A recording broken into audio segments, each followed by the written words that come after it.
दोस्तों, कहते हैं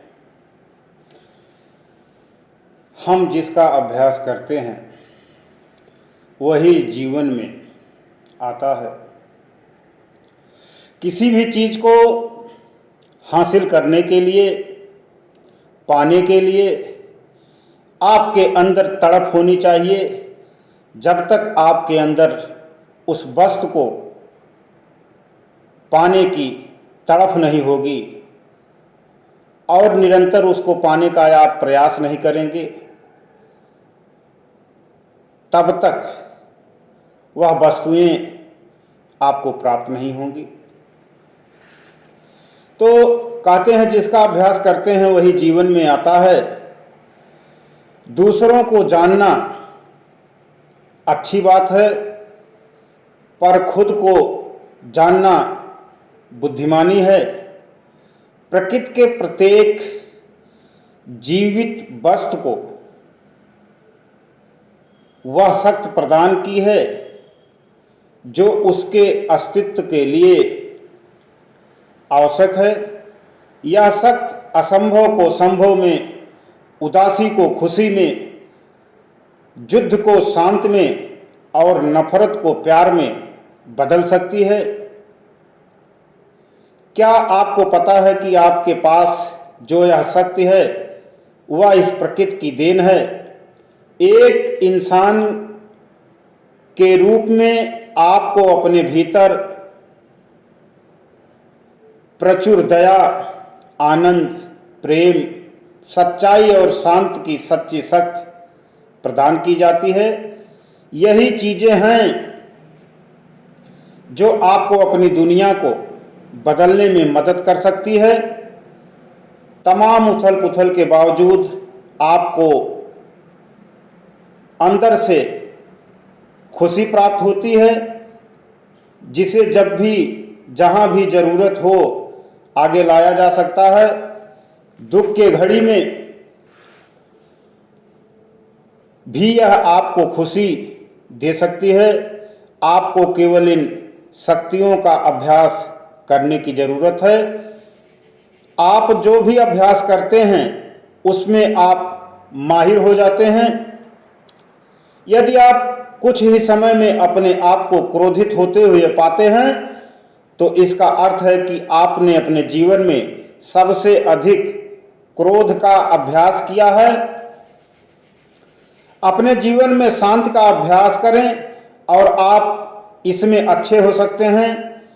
आपके जीवन में हर चीज़ की शुरुआत आपके बीज बोने से होती है। प्रेम, दया, शांति, समझ, संशय और भ्रम जैसे बीज आपको दिए गए हैं। आप इस जीवन की मिट्टी में जो भी बीज बोते हैं उसके आधार पर वे पेड़ होंगे। जो आप अपने जीवन के बगीचे में देखते हैं वे सभी छोटे बीजों के रूप में शुरू होते हैं, लेकिन जैसे जैसे वे अंकुरित होते हैं और बढ़ते हैं वे अपनी विशेषताओं को प्रकट करते हैं। कुछ आपको पसंद आएंगे और कुछ आपको पसंद नहीं आएंगे। यह आप पर निर्भर करता है कि आप अपने जीवन में कैसा बीज बोते हैं और कैसा उसका पोषण करते हैं। यह न केवल बीज का सवाल है बल्कि उन्हें पोषित करने, पानी देने और उनकी रक्षा करने का भी है। जीवन एक अवसर है। हमारे भीतर आने वाली सांस भी अवसर की परिभाषा है। कभी कभी हमें अपना ध्यान स्पष्ट रखने के लिए यह बात याद दिलाने की आवश्यकता होती है, क्योंकि हम जैसे अनुयायियों, डिग्री और उपाधियों से प्रभावित होते हैं उसके बजाय दयालुता, अखंडता, उदारता और विनम्रता से प्रभावित होना चाहिए। हम यह वास्तविक और व्यवहारिक होना चाहिए। हम अक्सर चीज़ों को परिस्थितियों और लोगों के विचारों को पाने के नज़रिए से देखते हैं। इसका मतलब है कि कोई जीतने वाला है और कोई हारने वाला है। लेकिन जब हम खुद पर विजयी होते हैं तो कोई नहीं हारता, यह केवल एक जीत की स्थिति है। अगर जीवन में एक लॉटरी है तो हम सभी के हाथ में जीत का टिकट होता है और हम मानवता और शांति की ओर एक कदम आगे होते हैं। तरह तरह की खबरें छपती हैं, इनमें ताज़ा खबर और सबसे ज़रूरी खबर और सबसे श्रेष्ठ खबर यह है कि तुम जीवित हो। जिस पृथ्वी को भगवान ने बनाया है, जिस पृथ्वी पर आपका जन्म हुआ, उसकी कोई कदर नहीं है। सब स्वर्ग के सपने देखते हैं, बात हम स्वर्ग की करते हैं। फर्क इतना है कि दुनिया के धार्मिक लोग आपको स्वर्ग पहुंचाना चाहते हैं, मरने के बाद हम बात करते हैं जीते जी की। हम कहते हैं कि जीते जी मुक्त हो जाओ, मरने के बाद क्या होगा किसी को नहीं मालूम। तो कहने का मतलब दोस्तों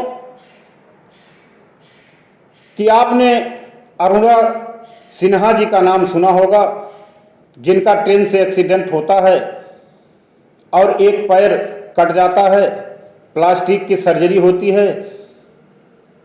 लेकिन उनको एवरेस्ट फतेह करना था और उन्होंने एवरेस्ट फतेह किया, और इसलिए फतेह किया कि उनकी सोच थी